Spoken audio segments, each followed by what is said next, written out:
Hey, this is Chris with Right to Bear Arms in Vero Beach, Florida. Again, we got a request finally from somebody asking about a particular gun. So today we are going to cover the Sig P238. It's a .380 caliber. It's basically Sig copied the Colt Mustang. It is probably my favorite little pocket piece slash holster gun, carry, backup, .380, whatever you want to call it. But if I have to go to a small gun for a black tie event or when I'm dressed up for whatever reason and I need something small, concealable, it's my favorite gun to take with me. Again, it's copied off of the Colt Mustang design. A lot of them, there's several variations of this gun, everything from a rainbow one to a ladies version with engraving to different color variations. You can get it with or without night sights. Crimson Trace and several other companies make a laser for it now. There's a lot of grips available for it. It's basically just taking a 1911, shrinking it down and packaging it up into a .380 caliber handgun. The gun in its standard configuration holds 6 rounds in a magazine. Operates just like your typical 1911. You have a thumb safety on the side. This one, again, as you can tell, is empty. There's nothing in the magazine, nothing in the chamber, nothing in the gun. With the hammer back and the gun ready to go, it's locked and cocked and ready to fire, or you can flip the thumb safety up and carry it with the hammer back. However, this is a single action only firearm, meaning that in order to fire it, the hammer has to be pulled backward. Again, a lot of people get discomforting, or they're not comfortable carrying the gun with the hammer back. I hear that from a lot of my customers, even with the safety engaged. One of the things I try to tell them as a rule of thumb is if you don't trust in it, if you don't believe in it, and you want to just experiment with yourself, carry the gun without a round in the chamber with the hammer back and the safety on for a month, and then at the end of the month pull the gun out and see if the hammer's gone forward, and I guarantee you it has not. Very safe, very easy to shoot, very accurate, very fun gun. Again, comes in several different models, very easy to conceal. This particular one's what they call a black with rosewood grips and night sights. These sights are, your standard Trijicon night sights. They got the tritium in them. They work very well at night. When you lay this thing on your dresser, it'll almost look like 3 little eyeballs staring at you. It makes the gun very easy to find in the dark too, which is another nice feature. Again, you get a standard 6-round magazine. One of the most common features I sell for this particular gun is a 7-round extended magazine. One thing to note, when you're putting this magazine into the gun, you don't want to slap this bottom plastic like you typically would on a mag, and the reason why is I see a lot of them that come loose from constantly being smacked, and what happens is then the magazine won't seat. But if you use your finger, push on the magazine, not on the plastic, it'll lock right in. Functions just like the regular one, it'll lock the action open. You get an extra round, so now you're holding 7 plus 1 if you're carrying one in the tube. The other nice feature is now the gun tends to fit your whole hand a little bit better. So what happens is now, instead of having this pinky down here below, where if you didn't have this magazine, the pinky doesn't have anywhere to go and the gun doesn't really fit the whole hand. With the extended magazine, the gun fits the whole hand a little bit better and gives your pinky a spot. Again, these are extremely concealable. One nice thing about them is what I tell people a lot of times is they sell pocket holsters and all these things for $10, $15 at gun shows.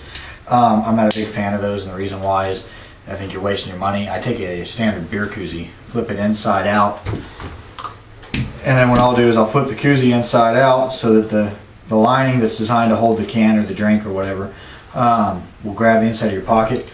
The gun sits down inside it, breaks the outline up in your pocket. No one knows you have a gun in your pocket. It pulls out easily, and it costs you normally $1 somewhere at a local convenience store. So that's just a neat little trick. The gun comes apart like any other 1911 really. If you take the magazine out, now you're just going to kind of you have 2 spots on the slide. Joe, if you can zoom in.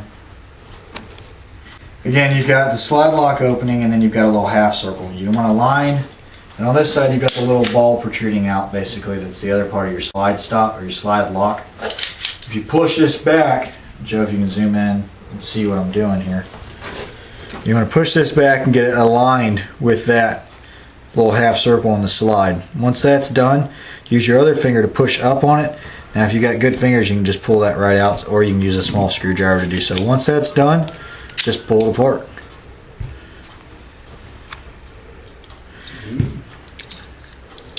Whoop. Eric, will you hand me that? No. Don't shoot that across the room like I did. But that's basically the most breakdown you'll ever need to do on this gun, just for your basic cleaning and maintenance purposes. You're going to take the barrel out, clean it, clean the slide, clean the frame, make sure everything's put together properly. The only trick that's different on this gun versus the 1911, and again if you can zoom in, is this little tab that's sticking up here. This is actually your extractor. When your gun's fired, this is going to move, but when you're putting the slide back on, this has to be pressed down prior to you putting the slide back on. So you want to make sure that as you put it all back together, your barrel's going to sit into your slide. This is all going to go back together.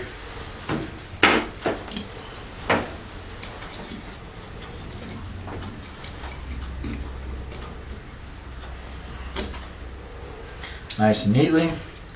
Slide back onto the frame. Again, that's where you're going to see your issue. Shove that straight down.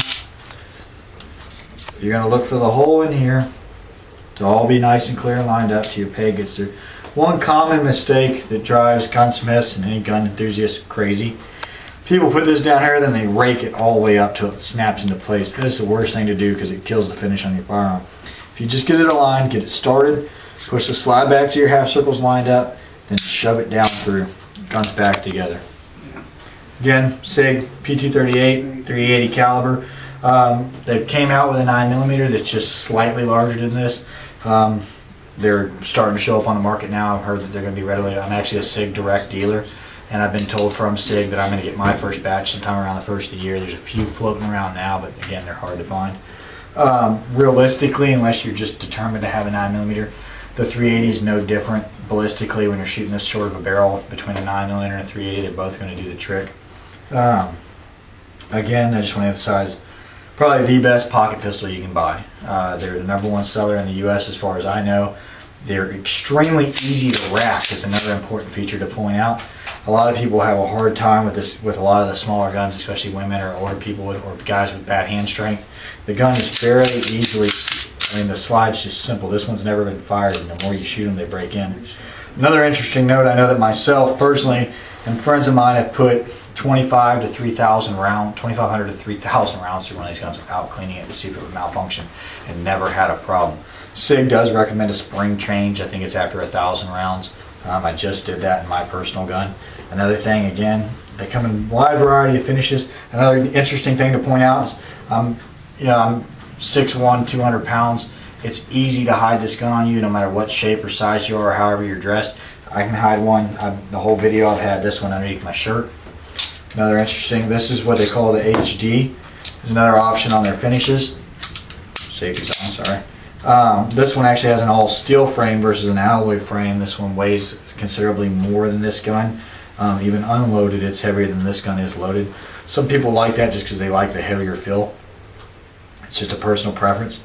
But again, Sig P238, 380 caliber, amazing carry piece. Chris again with Right to Bear Arms. If you have any questions or comments or concerns or want to know anything more about the gun or want to know how to break it down any further, I'm happy to show you that. If you need to know anything or if you're looking for one of these guns, we carry them in stock all the time. Hopefully one day, if you'd like, we can get out and do a range report and show you how one of them shoots. Again, I promise if you shot any other pocket 380s or you shot any of these other small guns and then you shoot this, you'll want to throw your other stuff away. So stay tuned. If you have any questions, comments, or concerns, give us a holler and we'll try to do what we can.